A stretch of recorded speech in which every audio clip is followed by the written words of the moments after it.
এই ভিডিওটোত আগন্তুক এডিআৰই এক্সামৰ কাৰণে কেইটামান অতি দৰকাৰী কোৱেশ্চন মই লৈ আহিছোঁ। আপোনালোকে যদি ভিডিওটো চাই ভাল পায় তেন্তে ভিডিওটো লাইক আৰু শ্বেয়াৰ কৰিবলৈ নাপাহৰিব। ইয়াতে প্ৰথম প্ৰশ্নটো কি আছে? প্ৰথম প্ৰশ্নটো আছে তলৰ আটাইতকৈ সৰু সংখ্যা কোনটো? ইয়াতে 4টা ভগ্নাংশ দিয়া আছে, আটাইতকৈ সৰু কোনটো ইয়াতে ওলাব লাগে। ইয়াতে চাব লব আৰু হৰৰ পাৰ্থক্য প্ৰথমতে আমি যদি চাওঁ, ইয়াতে 4 আছে, ইয়াতে 5 আছে, ইয়াতে 7 আছে, ইয়াতে 8 আছে। প্ৰতিটোৰে লব আৰু হৰৰ পাৰ্থক্য কিমান? 1 হয়। যদি হৰ আৰু লবৰ পাৰ্থক্য একে থাকে, 1 হ'ব পাৰে, 2 হ'ব পাৰে, যিকোনো সংখ্যা যদি সেম হয় তেন্তে কি হয়? লব যিটো আটাইতকৈ সৰু সেইটো সৰু হয় আৰু লব যিটো আটাইতকৈ ডাঙৰ সেইটো ডাঙৰ হয়।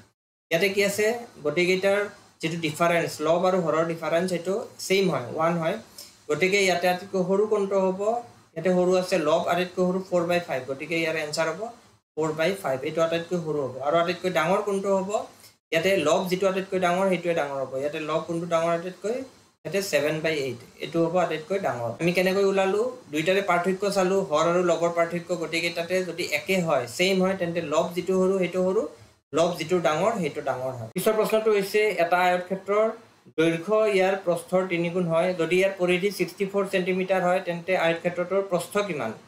ইয়াতে প্ৰস্থ ওলাব দিছে, দিয়া আছে পৰিধি। আয়তৰ পৰিধিৰ সূত্ৰ কি? এইটো এটা আয়ত হয়, ইয়াৰে বিপৰীত বাহু কি হয় আয়তৰ? সমান। এইটো সমান এইটো, এইটো সমান এইটো। আৰু পৰিধিৰ সূত্ৰ কি? আয়তৰ পৰিধিৰ সূত্ৰ হৈছে 2 * length + breadth, 2 পূৰণ দৈৰ্ঘ্য প্লাস প্ৰস্থ। কিমান দিয়া আছে প্ৰশ্নত? 64। পৰিধি দিয়া আছে 64 সেন্টিমিটাৰ।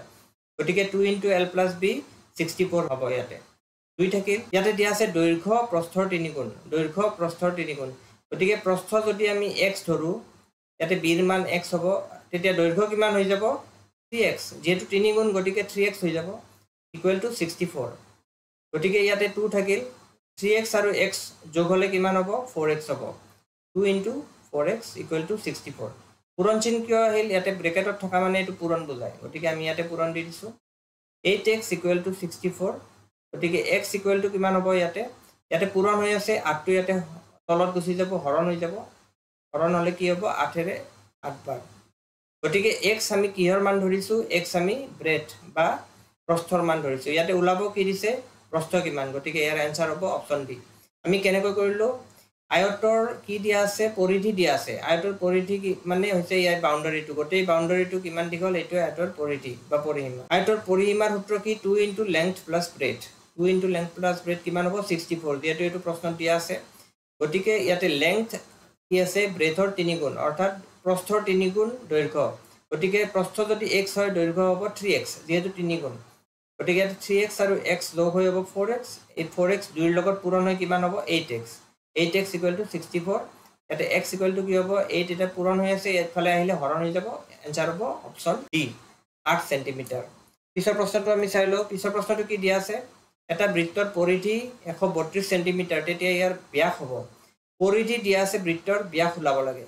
বৃত্ত আমি এনেকুৱা, বৃত্তৰ পৰিধি মানে হৈছে এই গোটেই চাৰিওফালটো যিমান দীঘল এইটো হৈছে বৃত্তৰ পৰিধি। কিমান দিয়া আছে? 132 সেন্টিমিটাৰ। আমি লিখি লৈছো। পৰিধিৰ সূত্ৰ কি? 2πr। মনত ৰাখিব, বৃত্তৰ পৰিধিৰ সূত্ৰ হৈছে 2πr। পৰিধি দিয়া আছে 2πr, কিমান? কুৱেশ্যনত 132। গতিকে আমি 2 লিখিলো, পাইৰ মান লিখিলো 7/22, r মানে হৈছে ব্যাসাৰ্ধ 132। গতিকে ইয়াতে কিমান হ'ব? 2 আৰু এইটো 22 পূৰণ হ'ব, কিমান হ'ব? 44/7। ইয়াতে r = 132। ইয়াতে পূৰণ চিহ্ন আমি দিব পাৰো, নিদিলেও হয়। গতিকে এইটো 7/46 ইফালে গুচি যাব, ইফালে গলে কি হ'ব? এইটো উলটা হৈ যাব। 132 * তলত 44 আহিব, ওপৰত আহিব 7। এইখিনি কটাকটি কৰিম আমি এতিয়া। 11ৰে কাটিব পাৰো আমি। 11 4 গুণ 44, 11 গুণ 11, 11 2 গুণ 22। এই 4ৰে যদি আমি 12ক কাটো কিমান বাৰ যাব? 3। গতিকে 7 আৰু 3 পূৰণ হৈ কিমান হ'ব? 21। গতিকে r ৰ মান আমি কিমান পালো? 21। r মানে হৈছে ব্যাসাৰ্ধ, এইটো ব্যাসাৰ্ধহে পাইছো। ইয়াতে কি ওলাব দিছে? ব্যাস বা ডায়ামিটাৰ ওলাব দিছে। বৃত্তৰ ব্যাসাৰ্ধ মানে হৈছে ইয়াৰ পৰা এইবিলাক আধা যিখিনি হয়, কেন্দ্ৰৰ পৰা যেটো পৰিধিলৈ দূৰত্ব সেইটো হৈছে ব্যাসাৰ্ধ। আৰু ব্যাস মানে হৈছে এই গোটেইখিনি হৈছে ব্যাস। গতিকে ব্যাসাৰ্ধৰ দুগুণ হয় ব্যাস, এইটো মনত ৰাখিব। ব্যাসাৰ্ধক 2ৰে পূৰণ কৰিলে আমি ব্যাস পাওঁ, বা ব্যাসক আধা কৰি দিলে ব্যাসাৰ্ধ ওলায়। গতিকে ইয়াতে ব্যাসাৰ্ধ কিমান পাইছো? 21 সেন্টিমিটাৰ। গতিকে ব্যাস কিমান হ'ব? ব্যাস বা ডায়ামিটাৰ কিমান হ'ব? 21 × 2, 2ৰে পূৰণ কৰি দিলে কিমান হ'ব? 42 সেন্টিমিটাৰ। অপচন এ হ'ব ইয়াৰ এনসাৰ। এইটো আমি কেনেকৈ পালো পৰিধি দিয়া আছে গতিকে পৰিধিৰ বৃত্তৰ পৰিধি হৈছে 2 পাই r 2 পাই r ৰ মান কিমান দিয়া আছে 130 পাই ৰ মান আমি বহাই দিছো 2 বহাই দিছো r r মানে হৈছে ব্যাসাৰ্ধ এখিনি কি হয় r ৰ মান কিমান পালো আমি 132 এই 7 ভাগৰ 46 ইফালে গলে উলটা হৈ যাব কটাকটি গৈ কিমান হ'ব 21 সেমি 21 সেমি আমি কি পাইছো ব্যাসাৰ্ধ আৰু ব্যাস সদায় মনত ৰাখিব ব্যাস হৈছে ব্যাসাৰ্ধৰ দুগুণ গতিকে এক 2 ৰে পূৰণ কৰি দিলে 42 সেমি হ'ব ইয়াৰ আনসাৰ পিছৰ প্ৰশ্নটো চাই লও পিছৰ প্ৰশ্নটো কি দিয়া আছে find da সাৰ্কামফাৰেন্স of A circle হুজ এৰিয়া ইজ 616 সেমি স্কয়াৰ এটা বৃত্তৰ কালি দিয়া আছে এটা ইয়াৰ পৰিধি উলাব লাগে কালি বৃত্তৰ কালিৰ সূত্ৰ কি পাই r স্কয়াৰ ডাইৰেক্ট লিখি দিব পাৰো আমি কিমান দিয়া আছে 616 বৃত্তৰ কালি দিয়া আছে ইয়াৰ উলাব লাগে পৰিধি পৰিধিৰ সূত্ৰ কি আমি জানো 2 পাই r গতিকে পৰিধি উলাব লাগিলে আমাক r ৰ মান লাগিব গতিকে r ৰ মান আমি কৰ পৰা পাম ইয়াৰ পৰা পাম যেহেতু বৃত্তৰ কালি দিয়া আছে 616 সেমি স্কয়াৰ ইয়াতে আমি কি কৰিব পাৰো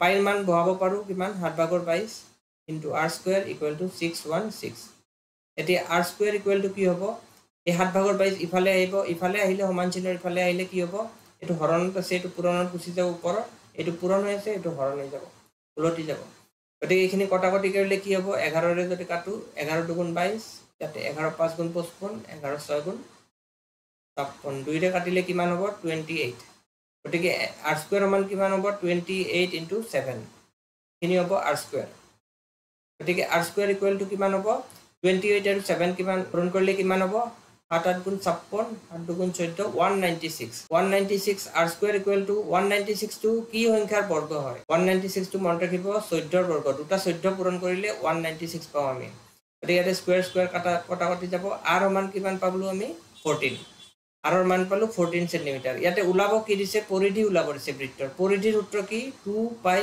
r গতিকে ইয়াতে r ৰ মান যদি বহাই দিও আমি কিমান পাম ইকুৱেল টু 2 ইয়াতে 7 ভাগৰ 22 ইনটু 14 এটো কটাকটি যাব দুবাৰ গতিকে 2 2 পূৰণ 4 4 আৰু 22 পূৰণ কিমান হ'ব 22 পূৰণ 4 ইকুৱেল টু 88 आंसर হ'ব 88 অপচন বি 88 সেমি আমি এটো কেনেকৈ কৰিলো ইয়াতে দিয়া আছে বৃত্তৰ কালি 616 বৰ্গ সেন্টিমিটাৰ কালিৰ সূত্ৰ হৈছে পাই r স্কয়াৰৰ মান 616 বহাই দিছো কিয় বহাইছো ইয়াৰ পৰা আমি r ৰ মানটো উলাই লম r ৰ মান উলাব কিয় লাগে কাৰণ আমাক পৰিধি উলাব দিছে আৰু পৰিধিৰ সূত্ৰ হৈছে 2 পাই r বৃত্তৰ পৰিধিৰ সূত্ৰ হৈছে 2 পাই r উলাব লাগিলে কি কৰিব লাগিব r ৰ মানটো আমাক লাগিব ইয়াতে পাইৰ মান বহাই দিছো r স্কয়াৰ 616 এই 7 ভাগৰ 22 সমান চিহ্নৰ ইফালে আহিছে উলটি গৈছে কটাকটি কৰি আমি r স্কয়াৰ কিমান পাইছো 196 r স্কয়াৰ যদি 196 হয় r কিমান হ'ব এটো 196 বাই 196 হৈছে 14 ৰ বৰ্গ গতিকে 14 স্কয়াৰ পাইক যদি বৰ্গমূল ল আমি কিমান পাম 14 গতিকে r ৰ মান আমি কিমান পালো 14 পালো উলাব দিছে কি পৰিধি উলাব দিছে বৃত্তৰ পৰিধিৰ সূত্ৰ হৈছে 2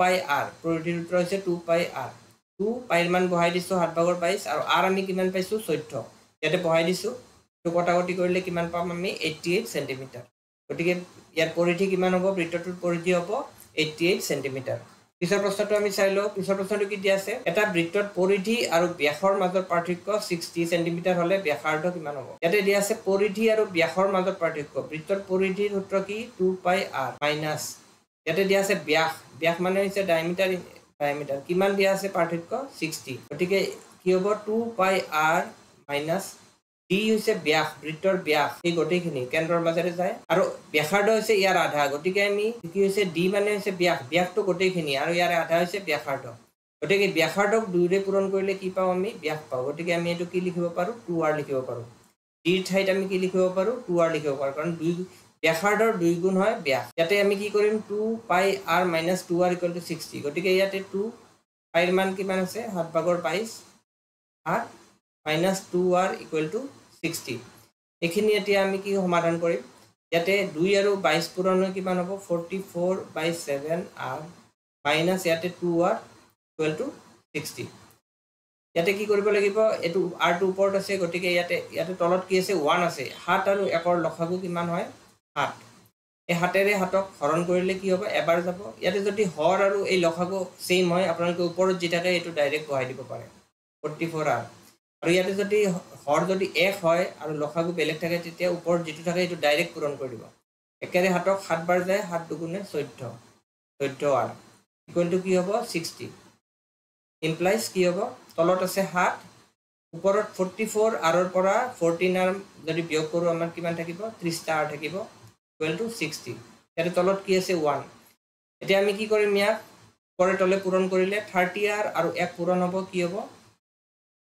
30r হ'ব আৰু 60 আৰু 7 পূৰণ হ'ব 60 পূৰণ 8 গতিকে r সমান কিমান হ'ব ইয়াতে 30 পূৰণত আছে ইফালে গলে কি হৈ যাব হৰণ হৈ যাব তলত আহি যাব এই 0 0 কাটিব 3 ৰে 6 দুবাৰ যাব 7 দুগুণে কিমান হ'ব 14 গতিকে r ৰ মান হ'ব অপচন সি 14 সেন্টিমিটাৰ আমি কেনেকৈ কৰিলো ইয়াতে দিয়া আছে পৰিধি আৰু ব্যাসৰ পাৰ্থক্য পৰিধিৰ সূত্ৰ হৈছে 2πr ব্যাস মানে হৈছে d কিমান দিয়া আছে 60 পাৰ্থক্য মানে হৈছে বিয়োগফল গতিকে 2πr থাকিল ব্যাস হৈছে ব্যাসাৰ্ধৰ দুগুণ গতিকে ব্যাসাৰ্ধ লিখি দিছো আমি ইয়াতে 2r ব্যাসাৰ্ধ r মানে হৈছে ব্যাসাৰ্ধ 2r বহাই দিছো ইকুৱেল টু 60 তাৰ পিছত পাইৰ মান ইয়াতে বহাই দিছো আমি বহাই পেলাই ইয়াতে লসাগু ওলাইছো 7 আৰু 1 ৰ লসাগু 7 হয় ইয়াতে ওপৰ থাকিব 44r আৰু ইয়াতে 1 ৰে 7 7 বাৰ 7 দুগুণে 14r 44r ৰ পৰা 14r এটো 14r বিয়োগ হলে কি হয় 30r থাকিব আৰু 7 ইয়াতে আছে 60 পিছত আমি কি কৰিছো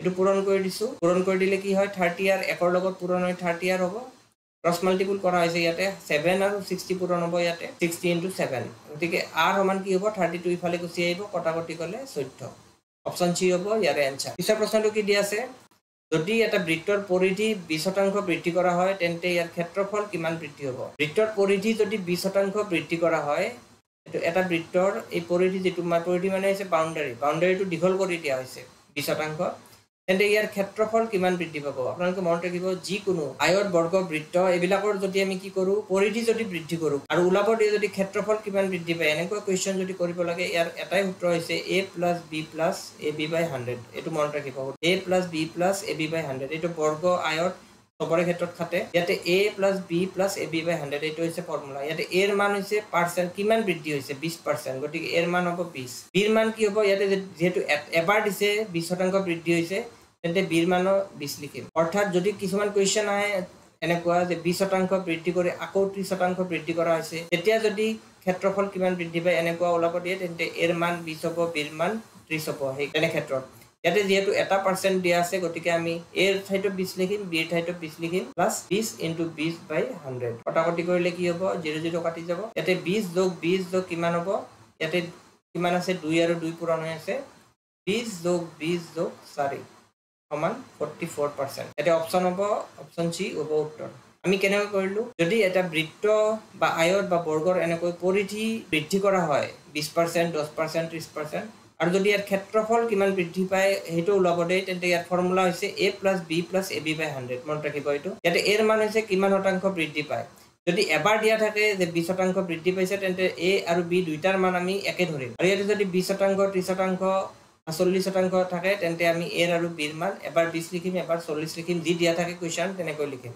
ইয়াতে যেহেতু এবাৰ দিয়া আছে পাৰ্সেন্টেজ গতিকে আমি a ঠাইতো 20 লিখিছো b ঠাইতো 20 লিখিছো ইয়াতে 20 a আৰু b পূৰণ হৈ আছে ওপৰত গতিকে 20 * 20/100 0 0 কাটিছো 2 দুগুণে 4 ইয়াতে 20 20 আৰু 4 যোগ হৈ কিমান হ'ব 44% পিছৰ প্ৰশ্নটো আমি চাই লও ইয়াতে পিছৰ প্ৰশ্নটো কি দিয়া আছে দুটা বৃত্তৰ ব্যাসৰ অনুপাত 2:3 বৃত্তৰ দুটাৰ ক্ষেত্ৰফলৰ অনুপাত কিমান হ'ব ব্যাসৰ অনুপাত দিয়া আছে 2:3 বৃত্তৰ মনত ৰাখিব যদি ব্যাসৰ অনুপাত দিয়া থাকে ব্যাসাৰ্ধৰ অনুপাত দিয়া থাকে বা পৰিধিৰ অনুপাত দিয়া থাকে আৰু ক্ষেত্ৰফলৰ অনুপাত ওলাব লাগে তেন্তে ডাইৰেক্ট এক বৰ্গ কৰি দিব 2 ৰ বৰ্গ 4 3 ৰ বৰ্গ 9 এইটো आंसर ইয়াতে ব্যাস থাকে ব্যাসাৰ্ধ থাকে বা পৰিধি যিয়েই থাকে আপোনালোকে যদি এনেকুৱা কোৱেশ্চন পায় বৃত্তৰ ব্যাস আছে ব্যাসাৰ্ধ আছে পৰিধিৰ অনুপাত দিয়া আছে কনফিউজ নহব যদি ক্ষেত্ৰফলৰ অনুপাত ওলাব দিয়ে ডাইৰেক্ট বৰ্গ কৰি দিব আৰু যদি ক্ষেত্ৰফলৰ অনুপাত দিয়া থাকে কিবা এটা ধৰক ক্ষেত্ৰফলৰ অনুপাত দিয়া আছে 16 আৰু 25 আৰু ব্যাস বা ব্যাসাৰ্ধ বা পৰিধিৰ অনুপাত ওলাব লাগে তেন্তে ইয়াক বৰ্গমূল কৰি দিব এটো ইয়াৰ সূত্ৰ যদি দুটা বৃত্তৰ ব্যাস ব্যাসাৰ্ধ বা পৰিধিৰ অনুপাত দিয়া থাকে আৰু ক্ষেত্ৰফলৰ অনুপাত ওলাব লাগে তেন্তে ডাইৰেক্ট বৰ্গ কৰি দিব ইয়াক আৰু যদি ক্ষেত্ৰফলৰ অনুপাত দিয়া থাকে আৰু ব্যাস ব্যাসাৰ্ধ বা পৰিধিৰ অনুপাত ওলাব লাগে তেন্তে ডাইৰেক্টলি ইয়াক কি কৰিব বৰ্গমূল কৰি দিব বন্ধুসকল ভিডিওটো চাই কেনেকুৱা পালে কমেন্ট কৰি জনাব আৰু এনে ধৰণৰ ভিডিওৰ কাৰণে চেনেলটো সাবস্ক্ৰাইব কৰি বেল আইকনটো প্ৰেছ কৰি থব যাতে নতুন ভিডিওৰ নটিফিকেশন আপোনালোকে পাই থাকে ধন্যবাদ